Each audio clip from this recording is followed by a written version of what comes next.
Parte 2: Heurísticas e vieses, a ciência da disponibilidade. O livro define heurística da disponibilidade como sendo a frequência e a facilidade com que as ocorrências vêm à mente. Logo de início, observou-se que os dois sistemas eles estavam envolvidos nesse viés de comportamento. O sistema 2 estava envolvido por ter vivenciado ou por ter contato com alguma situação. Por exemplo, você conhece muitas pessoas de 60 anos que são divorciadas, então você tende a acreditar mais nessa possibilidade e a superestimar esse número, que seria o seu sistema 2 funcionando, mas eles também consideram que o sistema um está atuando, porque eles fizeram um estudo e esse estudo dava uma sequência de letras aleatórias e por mais de 80% dos resultados definiam que uma aleatoriedade de baixo, eram duas, né? A de baixo teria mais condições de você formular palavras e a de cima menos. Isso é o seu sistema um funcionando sem nenhum pré-requisito antes ou sem nenhum input anterior, mas ele por instinto entendendo que aquela situação era melhor ou era mais favorável. Em resumo, a heurística da disponibilidade deturpa o seu raciocínio. Você deveria estar pensando na frequência e na quantidade ou no tamanho de um certo evento e você acaba pensando na facilidade com que esse evento vem à sua mente. Por exemplo,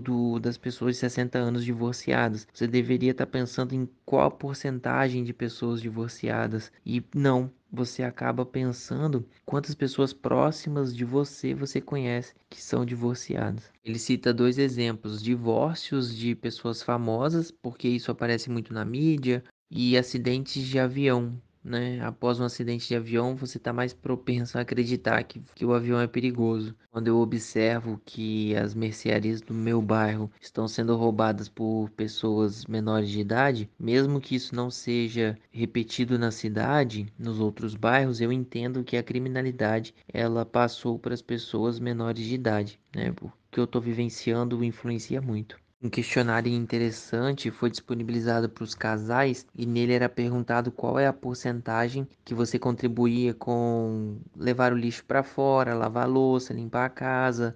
E o interessante é que no final a somatório sempre dava mais que 100. Conclusão é que superestimamos a nossa atuação e as outras pessoas elas subestimam a nossa atuação, né? Então, se o homem ele joga o lixo fora quase 90% das vezes, ele colocaria 100 e a mulher colocaria 80. Isso acontece porque tendemos a lembrar mais dos nossos esforços do que dos esforços dos outros. Na parte relacionada à psicologia da disponibilidade, foi estudado se alterando o número de lembranças de um evento, se isso ia interferir na resposta. O exemplo era o seguinte: cite 6 ocorrências de que você foi assertivo. E aí a outra era cite 12, né, ocorrências em que você foi assertivo. A conclusão do experimento é que as pessoas que citavam mais vezes em que elas foram assertivas, ou que elas foram ignorantes, ou que elas foram inteligentes, enfim, né, quanto mais vezes as pessoas citavam aquele evento, mais elas se convenciam de que elas não eram tão capazes daquele jeito do que quando as pessoas citavam menos. Por exemplo, cite 3 vezes em que você fez uma manobra muito boa com o carro. As pessoas achavam que dirigiam muito bem. E quando falava cite 12 vezes em que você fez manobras muito boas com o carro, as pessoas achavam que dirigiam mal, porque elas tinham dificuldade em encontrar 12 vezes em que elas foram boas com aquela atividade, seja dirigindo, pensando, né? A conclusão é de que a fluência com que você recupera essa informação é mais importante do que a quantidade de vezes que você recupera. Então, quando te pede poucos exemplos, você tem mais fluência e por isso você está mais convencido de que você é capaz daquilo. Outro ponto que interfere no resultado é a questão de você responder com lápis na boca, forçando um sorriso ou então franzindo a testa. Isso tudo força o seu poder cognitivo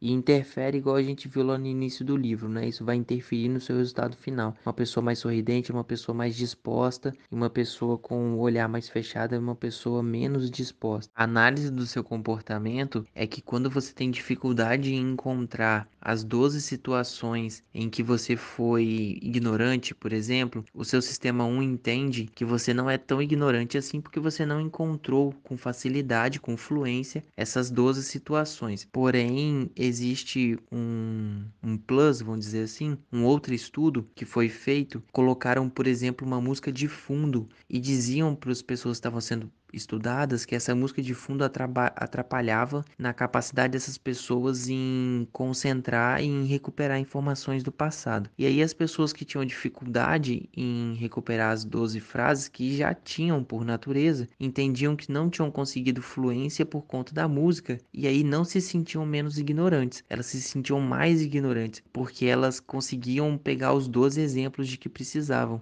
Isso é você mostrando para a pessoa de que ela deveria desligar o sistema 1 e só pensar com o sistema 2. Então, se ela encontrou 12 referências e 12 é maior que 6, então ela é mais ignorante do que ela seria se ela só tivesse encontrado 6. O exemplo que ele cita no livro é de relacionado à doença e eles falam para as pessoas que estão sendo pesquisadas de que existe histórico na família de que tem doença cardíaca, por exemplo.